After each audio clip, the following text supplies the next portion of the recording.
अल्हम्दुलिल्लाहि रब्बिल आलमीन वल आकिबतु लिल मुत्तकीन वस्सलातु वस्सलामु अला सय्यदिना व सन्नदिना व मौलाना मुहम्मद व अला आलिहि व अस्हाबिहि व अहल बैतिहि व बारिक व सल्लम अलैहि।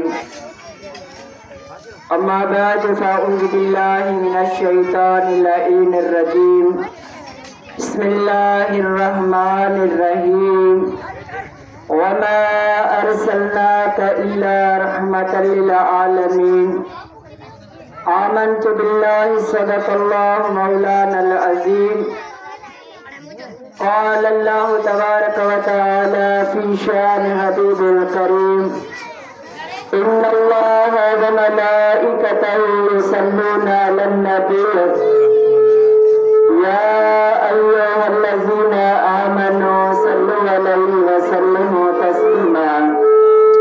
अल्लाहुम्मा सल्लि व सल्लिम अला सय्यिदिना शफीअना व मौलाना मुहम्मद व अला आलिहि व अस्हाबिहि व अहलि बैतिहि व बारिक व सल्लम अलैहि।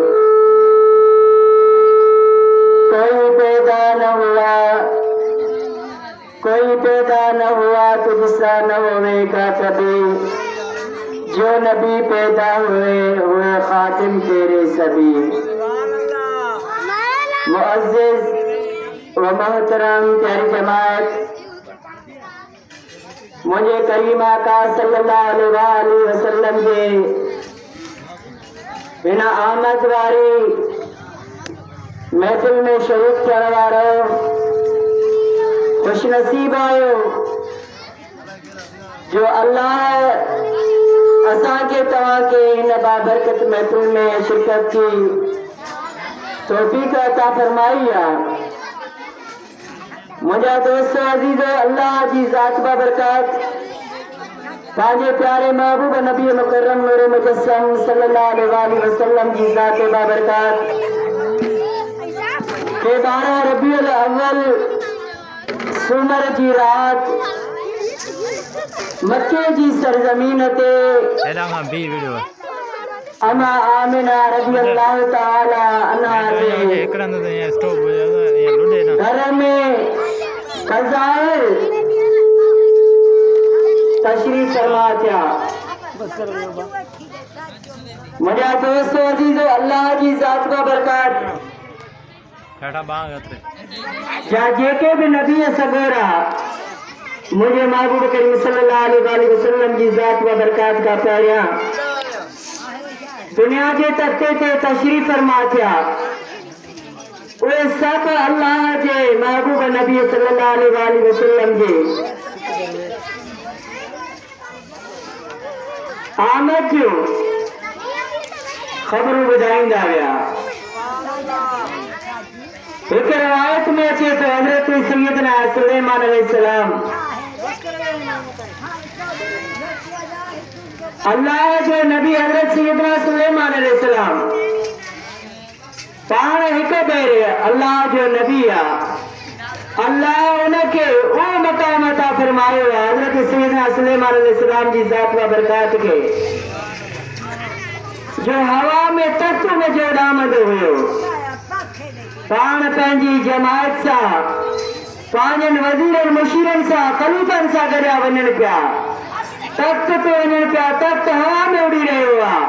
अल्लाह जो नबी हज़रत सुलेमान अलैहिस्सलाम अल्लाह जो नबी उन तख्त जे मथां सवार आहे। हिकु अहिड़ी जॻह ईंदी आहे, अहिड़े मक़ाम ईंदो आहे हज़रत सैयदना सुलेमान अलैहिस्सलाम अल्लाह जो नबी उन सरज़मीन ते पंहिंजे तख्त खे हुकुम फरमाईंदो आहे, वो तख्त ज़मीन ते लहंदो आहे, पाण पंहिंजी जुती मुबारक खे हथ में खणंदा आहिनि। अल्लाह जा नबी हज़रत सैयदना सुलेमान अलैहिस्सलाम पंहिंजी जुती मुबारक खे हथ में खणंदा आहिनि। उहे जेके भी संदन जा गुलाम वज़ीर मुशीर संदन सां गॾु हूंदा आहिनि, उहे भी संदन जे पोइ हलंदा आहिनि, अची अर्ज़ कंदा आहिनि, साईं असांखे जुती जो असां तव्हांजा गुलाम आहियूं, तव्हांजा नौकर आहियूं, असां तव्हांजी जुतीअ खे हथ में खणी था हलूं। पान अल्लाह जो नबी हजरत सैयदना सुलेमान अलैहिस्सलाम पांजी जुती मुबारक के पांजी हथ में खणंदो हुआ। मुंहिंजा दोस्त अज़ीज़ो उलमा इकराम लिखनि था त कुझु फासले को एक मेल ने बमेल ने 7 मेल ताईं हजरत सैयदना सुलेमान अलैहिस्सलाम अल्लाह जे नबी उन सरजमीन ता पाण प्यादल भी हलन था जुती मुबारक हथ में खणनि था 7 मेल फासलो गुज़री वियो आहे। हजरत सैयदना सुलेमान अलैहिस्सलाम पंहिंजी जुती पाती आहे इन विच में कंहिंखे बि हिमत नथी थिए जो उहो पुछा करे थे अल्लाह जा नबी हजरत सुलेमान ही अॼु ऐसा न ॾिठो आहे अॼु छा थियो आहे जो तव्हां जुती मुबारक हथ में खणी आहे ऐं हेॾी मंज़िल तव्हां पंधु तय कई आहे। अल्लाह जो नबी हजरत सैयदना सुलेमान अलैहिस्सलाम वरी तख्त के हुक्म थियो तख्त आयो उन ते चढ़ी सवार थिया तख्त हवा में उड़ने लॻो आहे। अल्लाह जे नबीअ खां पुछा कई साईं हीअ कहिड़ी सरज़मीन आहे जे सरज़मीन जो तव्हां एॾो अदब ऐं ताज़ीम कई आहे उन सरज़मीन जी इज़त तव्हां कई आहे।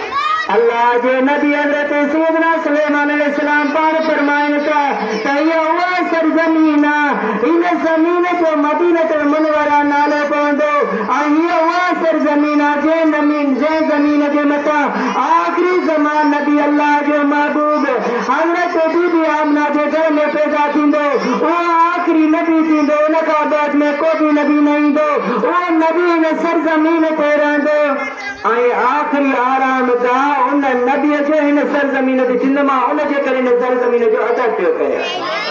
सुभान अल्लाह। हज़ार साल पहिरियां अल्लाह जे महबूब नबी हजरत मोहम्मद मुस्तफा सल्लल्लाहु अलैहि वसल्लम जी खुशखबरी सां गॾो जे सरज़मीन ते अल्लाह जो महबूब नबी अचण वारो आहे उन ज़मीन जी अल्लाह जा नबी इज़त ऐं ताज़ीम कंदा विया।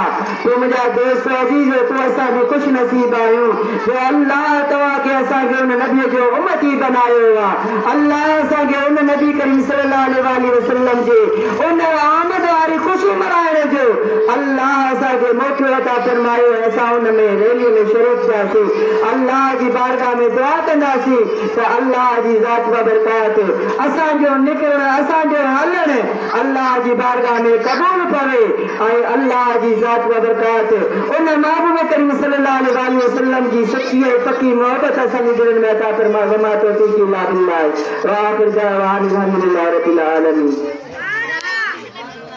अल्लाहुम्मा सल्लि व सल्लिम